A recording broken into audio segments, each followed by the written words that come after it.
I was about 35. It was about 7 years ago. And I was pretty deep in addiction, drugs and alcohol. And I was in a relationship that was really abusive, severely abusive. And I took a car. Well, I asked to borrow it. And I told him I was going around the corner. And around the corner was 3 states away.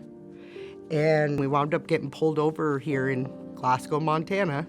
I think I just wanted out so bad that I was willing to take whatever measures it took to get away from the situation that I was in, that I resorted to taking this person's car. And initially, the car was reported stolen, so we were booked into jail. Obviously, and then that's how he came here. Not on the best circumstances, but now when I look back on it, I feel like it was God saying, "This is your chance. This is it. This is what you've been waiting for 35 years. So here it is." And I just feel like it was the best chance that he's ever given me. I remember sitting on a porch after I got out of jail. I was like, how am I gonna do this? I have $100 to my name. I know nobody in this town, not a soul. Not one person, nobody. And I got $100 to my name. What am I gonna do? And I was just like remembering, looking up, and I'm like, God, just give me one sign, please. Give me one sign that everything's gonna be okay, no matter what. And right about that time I was looking up, I seen a shooting star. So there it was. You know what I mean? That was enough for me.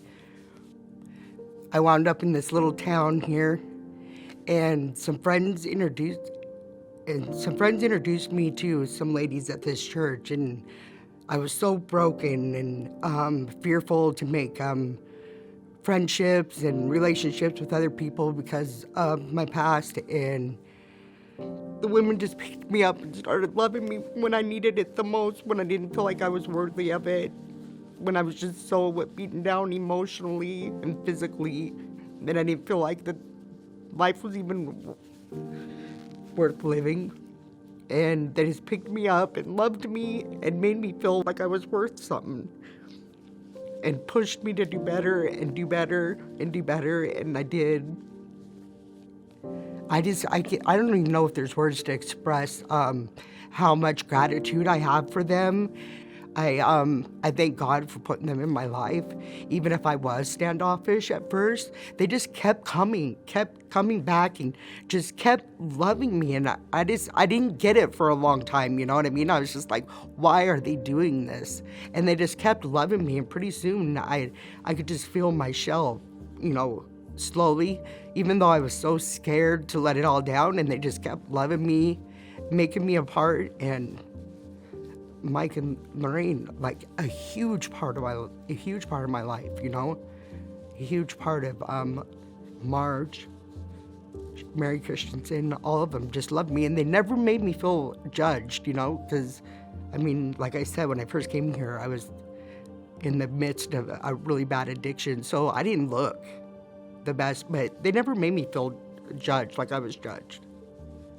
I used to always think, well, people would give their testimonies and they say how God saved their lives, and I was like, yeah, right. You know what I mean? Yeah, right. That's so full of it. But then now I sit here, and here I am. God did save my life, and here I am able to tell my story about how he saved my life and gave me a second chance. So I'm one of those people that I used to say that there's no way that could have happened. I couldn't ask for a better life.